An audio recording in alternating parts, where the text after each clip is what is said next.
Ayaw pang hambog mahitungod sa sunod nga adlaw, kay wala ka mahibalo kung unsay ipatungha sa usa ka adlaw.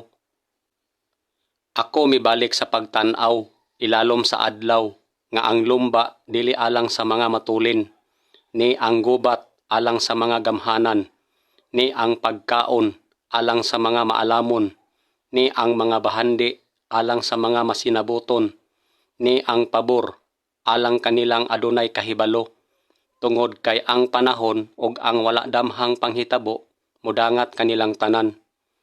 Samtang kamo wala masayod kung unsay dangatan sa inyong kinabuhi ugma, kay kamo sama sa gabon nga magpakita sa makadyot ug unya mahanaw.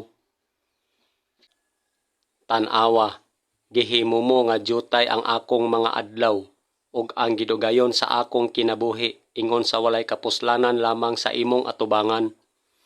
Tino nga ang tagsa-tagsa kayo tan-ong tao, bisan tuod og nagabarog nga malig-on, maoy usa lamang kahinungaw.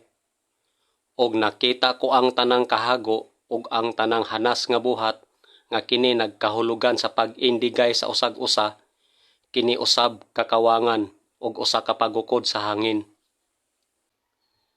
Human ni ana si Cain miingon kang Abel nga iyang igsuon, mangadto kita sa kapatagan. Busa nahitabo nga samtang didto sila sa kapatagan, si Cain mihasmag kang Abel nga iyang igsuon ug mipatay kaniya. Sa katapusan ang hari miingon kang Doeg, liso ug hasmagi ang mga saserdote. Diha si Doeg nga idumhanon, miliso og gihasmagan ang mga saserdote o gipatay ni adtong adlaw ang 85 ka lalaki nga nagsulob sa ipod nga lino. Tungod niini, ania, ako nagpadala kaninyog mga manalagna og mga taong maalamon og mga magtutudlo sa publiko. Ang pipila kanila inyong patyon og ilansang, og ang pipila kanila inyong hampakon diha sa inyong mga sinagoga og lutoson gikan sa syudad og syudad. Palagputon kamo sa mga tawo gikan sa sinagoga, sa pagkatinuod ang takna nagsingabot sa dihang ang matag usa nga mopatay kaninyo, maghuna-huna nga siya nakahimo og sagradong pag-alagad sa Dios. Mga hinigugma, ayaw kamo kahibulong sa pagdilaab taliwala kaninyo, nga nagakahitabo kaninyo ingon nga pagsulay, nga daw usa ka katingad ang butang ang midangat kaninyo. Apan, human nga kamo makaantos sa makadyot, ang Dios sa tanang dili takos nga kalulot nga nagtawag kaninyo ngadto sa iyang walay katapusang himaya nga nahiusa kang Kristo, magtapos mismo sa inyong pagbansay. Siya magpalig-on kaninyo, siya magpakusgan kaninyo. Nganuman nga ang mga daotan nagpadayong buhi, natigulang milabaw usab kun bahin sa bahandi. Tan-awa, kini sila mao ang mga daotan nga anaa sa kahayahay hangtod sa panahong walay tino, nakapauswag sila sa ilang panginabuhian. Ikaw matarong, o Jehova, sa diha nga ako moreklamo kanimo, sa pagkatinuod sa diha nga ako makigsulti kanimo bisan bahin sa mga butang labot sa paghukom. Nganuman nga ang dalan sa mga daotan mao ang nagmalampuson, nga ang tanang nagaluib mao ang wala mabalaka. Kadtong nag-ingon, diha ka lang, ayaw pagduol kanako, kay akong ipadangat gayod ang pagkabalaan kanimo. Kini maoy aso sa mga buho sa akong ilong, usa ka kalayo nga nagadilaab sa tibuok adlaw. Pag-amping nga dili buhaton ang inyong pagkamatarong atubangan sa mga tao aron makita nila, kay sa ingon ni ana kamo walay ganti gikan sa inyong amahan nga anaa sa mga langit. Sa pagkakita niini ang mga Parisiyo miingon kaniya, tan-awa, ang imong mga tinun-an nagabuhat kung unsay dili subay sa balaod nga pagabuhaton sa igpapahulay. Alaot kamo, mga iskriba og mga Parisiyo, mga salingkapaw, tungod kay naghatag kamo sa ikapulo sa yerba buena og sa inildo og sa kumino, apan wala kamo magtagad sa mas bugat nga mga butang sa balaod, nga mao ang hustisya ug ang kaluoy ug ang pagkamat tinumanon. Obligado ang pagbuhat niining mga butanga apan dili kay dili tagdon ang ubang mga butang. Apan gisulti usab niya kini nga sambingay ngadto sa pipila nga nagsalig sa ilang kaugalingon nga sila mga matarong ug nag-isip sa uban ingon nga walay pulos. Kay tungod sa pagkawala mahibalo sa pagkamatarong sa Dios apan nagtinguha sa pagtukod sa ilang kaugalingong pagkamatarong. Wala nila ipasakop ang ilang kaugalingon sa pagkamatarong sa Dios. Apan nganong imong gihukman ang imong igsuon? O nganong imong gipakaubos usab ang imong igsuon? Kay kitang tanan mubarog atubangan sa lingkuranan sa paghukom sa Dios. Kadto mismong mga butanga sa pagkatinuod adunay dagway sa kaalam sa gisangon sa kaugalingong dagway sa pagsimba ug pagkaaron ingnon nga pagpaubos sa grabeng pagsakit sa lawas. Apan kini walay bili diha sa pagpakigbugno sa pagtagbaw sa unod. Ayaw pagpakamaalamon sa kaugalingon mong mga mata. Kahadloki si Jehova og pahilayo sa daotan. Nganong wala man ibaligya kining pinahumutan nga lana sa 3 ka gatos ka denaryo og ihatag sa mga taong kabos? Kay pinaagi sa dili takos nga kalulot nga gihatag kanako, ako magasulti sa tanan dinha sa inyong taliwala nga dili maghunahuna og labaw bahin sa iyang kaugalingon kaysa angay nga hunahunaon.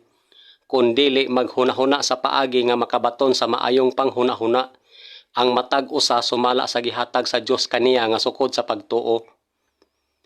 Wala untay usa nga magadaldal sa iyang kaugalingon. Kung may sibisan kinsa kaninyo nga naghunahuna nga siya maalamon niini nga sistema sa mga butang, magpakabuang unta siya aron siya mahimong maalamon. Niana ang kasuko ni Jehova misilaob batok kang usa. Og ang matuod nga Dios nagpatay kaniya didto tungod sa dili matinahurong buhat. Mao nga siya namatay didto duol sa arka sa matuod nga Dios. Ang garbo nagauna sa pagkahagsa og ang mapahitas-ong espiritu nagauna sa pagkapukan.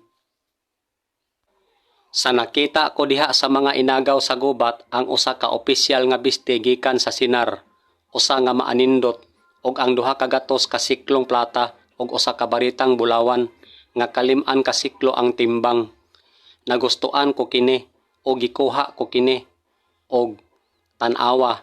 Kini gitaguan ilalom sa yuta taliwala sa akong tulda uban sa salapi nga anaa sa ilalom niini. Og siya miingon kanako, nakita mo ba kini o anak sa tao? Gamay ra ba nga butang alang sa balay sa Huda nga buhaton ang dulumtanang mga butang nga ilang gihimo dinhi, nga ilang pagapun-on ang yuta sa kapintasan, ug nga ila akong pasukon pag-usab, ug ania ilang ginaduso sa akong ilong ang sanga? Og imong gikuha ang imong mga anak nga lalaki ug ang imong mga anak nga babay nga imong gipanganak alang kanako, og imong gihalad sila ngadto kanila aron pagalamyon. Dili pa ba kana igo sa imong mga buhat sa pagpamampam? Si Alejandro nga mananalsal sa tumbaga nakahimo kanako daghang kadaot. Si Jehova magbalos kaniya sumala sa iyang mga buhat. Busa isalikway ang tanang kahugawan og kanang naghingapin nga butang, ang pagkadaotan, og dawata nga may kalumo ang pagtisok sa pulong nga makaluwas sa inyong mga kalag. Sila may mga mata nga puno sa pagpanapaw ug dili makabiya sa sala, ug ilang ginahaylo ang mabalhinong mga kalag. Sila may kasing-kasing nga nabansay sa hakog nga pangibog. Sila maoy mga anak nga tinunglo. Ngadto sa direktor, iya ni David, ang walay salabutan nag-ingon diha sa iyang kasing-kasing, walay Jehova. Sila nagagawi sa ikadaot. Sila nagagawi nga dulumtanan sa ilang binuhatan, walay usa nga nagabuhat og maayo. Miingon ako sa mga buang-buang, ayaw pagpakabuang, og sa mga daotan, ayaw bayawa ang sungay. Buang-buang ang mga nagayubit sa sala, apan taliwala sa mga matulid, adunay panag-uyon. Human ni ana mga napulo kaadlaw ang milabay, og si Jehova naghampak kang nabal, mao nga siya namatay.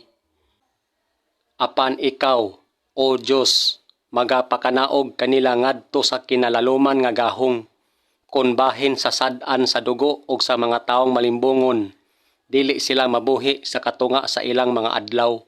Apan bahin kanako, ako magasalig kanimo. Ang pagkahadlok kang Jehova makapadugang og mga adlaw, apan ang mga tuig sa mga daotan pamubon. Ang anak sa tao mianhi nga nagkaon og nag-inom.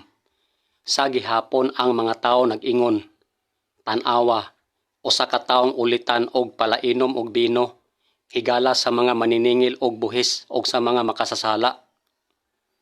Sa gihapon ang kaalam mapamatod ang matarong pinaagi sa mga buhat niini. Niadtong panahona, si Hesus naglakaw agi sa kaumahan sa trigo sa igpapahulay. Ang iyang mga tinun-an gigutom og nangutlog mga uhay og nangaon.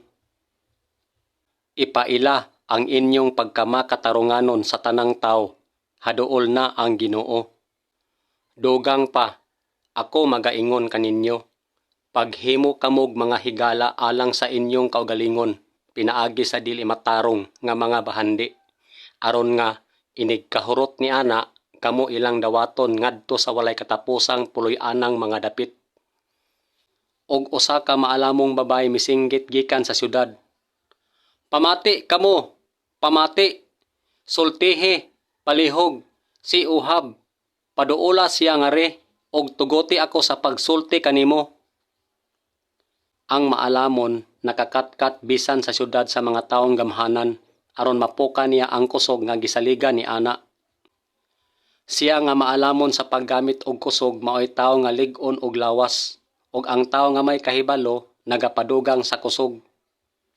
Og ako miingon, ang kaalam mas maayo pa kaysa pagkagamhanan, apan ang kaalam sa kabus ginatamay, og ang iyang mga pulong wala patalinghugi.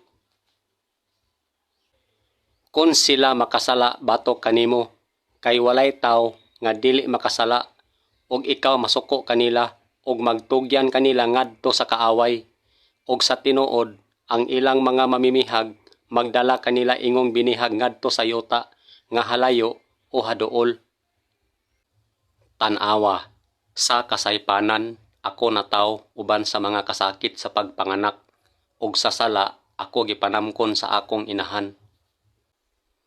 Kon mga kasaypanan maopa ang imong gibantayan, O Jah, O Jehova, kinsa ba ang makabarog?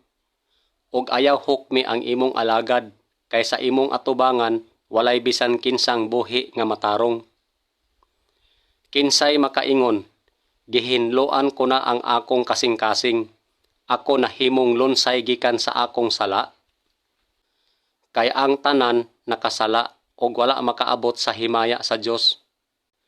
Kay kitang tanan mga pandol sa makadaghan, kon adunay dili mapandol sa pulong, siya usa ka taong hingpit nga makahimo usab sa pagrinda sa iyang tibuok lawas. Kon kita magapahayag, kita walay sala, kita nagpahisalaag sa atong kaugalingon, og wala kanato ang kamatuoran. Og si David miingon kang Saul, nganong namati ka sa mga pulong sa mga tao, nga nag-ingon, tan-awa, si David nagtinguha sa imong ikadaot? Apan ang hari miingon, unsay akong labot kaninyo, mga anak nga lalaki ni Siroya? Busa pasagdi siya nga manghimaraot, tungod kay si Jehova ang nag-ingon kaniya, panghimaraota si David. Busa kinsa man ang moingon, nganong ikaw nagbuhat ni ana? Sa dihang ang mga tinun-an nga si Santiago ug Juan nakakita niini, sila miingon, Ginoo, buot ba nimo nga among ingnon ang kalayo sa pagkanaog gikan sa langit ug bug-os nga laglagon sila? Kay kitang tanan mga pandol sa makadaghan, kon adunay dili mapandol sa pulong, siya usa ka taong hingpit, nga makahimo usab sa pagrinda sa iyang tibuok lawas. Pinaagi niini ginadaig nato si Jehova ang Amahan mismo, ug pinaagi niini ginatunglo nato ang mga tawo nga gibuhat sa dagway sa Dios. Ang mga butang nga tinago iya ni Jehova nga atong Dios, apan ang mga butang nga gipadayag atoa og sa atong mga anak hangtod sa panahong walay tino, aron matuman nato ang tanang pulong niini nga balaod. Apan ang kaalam asa kini hikaplagi, ug asa karon ang dapit sa pagsabot. Ikaw mao ang akong taguanang dapit ug ang akong taming, kay ako naghulat sa imong pulong. Makatugkad ka ba sa lawom nga mga butang sa Dios? O makatugkad ka ba sa kinutbanan gayod sa labing gamhanan? Ang imong pagkamatarong maoy sama sa mga bukid sa Dios. Ang imong hudisyal nga hukom maoy usa ka dakong halawom nga katubigan. O Jehova, ginaluwas mo ang tawo ug ang mananap. Kanang maong kahibalo katingalahan kaayo alang kanako, hataas kaayo kini nga dili ko arang makab-ot. Kay ingon nga ang mga langit mas taas kaysa yuta, mao man usab ang akong mga dalan mas taas kaysa inyong mga dalan, ug ang akong mga hunahuna kaysa inyong mga hunahuna. O pagkalawom sa bahandi og sa kaalam og sa kahibalo sa Dios, pagkadili matukib sa iyang mga paghukom og pagkadili masubay sa iyang mga dalan. O gibutang ko ang akong kasing-kasing sa pagpangita og sa pagsuhid sa kaalam, may kalabutan sa tanang butang nga nabuhat ilalom sa kalangitan. Ang malisod nga buluhaton nga gihatag sa Dios sa mga anak sa mga tawo nga ilang pagabuhaton. Ako nagsusi, uban sa akong kasing-kasing pinaagi sa paglipay sa akong unod uban sa bino. Samtang akong gitultulan ang akong kasing-kasing uban sa kaalam. Bisan sa pagpahimulos sa kabuangan, hangtod nga akong makita kung unsay makuha sa mga anak sa tao sa ilang gihimo, ilalom sa langit sulod sa gidaghanon sa mga adlaw sa ilang kinabuhi. Tan-awa, ikaw nagkalipay sa pagkamat tinud-anon diha sa kahiladmang mga bahin, ug sa tago nga pagkataw, ipahibalo mo unta kanako ang tiunay nga kaalam. Kung ikaw magapadayon sa pagpangita niini ingon sa plata ug ingon sa tinagong mga bahandi, ikaw magapadayon sa pagpangita niini. Og gihatagan og pagtagad sa akong kasing-kasing ang pagkahibalo sa kaalam ug ang pagkahibalo sa tinunto. Og nahibaloan ko ang kabuangan nga kini usab maoy usa ka pagukod sa hangin. Baksi ang imong hawak, palihog, ingon sa usa ka tawo nga lig-on og lawas, og pasoknaa ako kanimo, og suginli ako. Nahibaluan ko na nga ikaw makahimo sa tanang butang, og walay hunahuna nga dili nimo makab-ot. Magpadayon ba kamo sa pagbuhat niini ngadto kang Jehova, o katawhan nga hungog og dili maalamon? Dili ba siya man ang imong amahan nga nagpatungha kanimo? Siya nga nagbuhat kanimo og naghatag kanimo og kalig-on?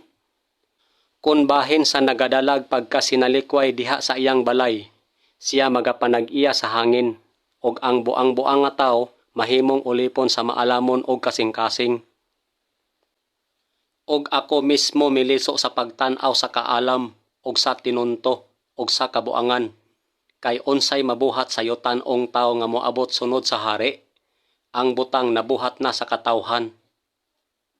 Mao kini ang malisod sa tanan nga nabuhat sa ilalom sa adlaw, nga tungod kay usara ang dangatan sa tanan. Ang kasing-kasing sa mga anak sa mga tawo na puno usab sa pagkadautan, og adunay kabuang diha sa ilang kasing-kasing samtang sila buhi, og human niini sila mangadto sa mga nangamatay. Human ni ana si Samuel miingon, "Dad-an ninyo kanako si Agag nga hari sa Amalek." Onya miduol kaniya si Agag nga nagpanuko, og si Agag miingon sa iyang kaugalingon, "Sa pagkatinuod nagpahilayo na ang mapait nga kasinatian sa kamatayon." Ang akong kasing-kasing nagngot-ngot pag-ayo sa sulod nako, ug ang mga kalisang sa kamatayon midangat kanako. Busa, gigunitan siya sa mga Pilistihanon, ug gilusok ang iyang mga mata, ug gidala siya sa Gaza, ug gigapos siya ginamit ang duha ka talikala nga tumbaga, ug siya nahimong usa ka tigaling didto sa bilangguan.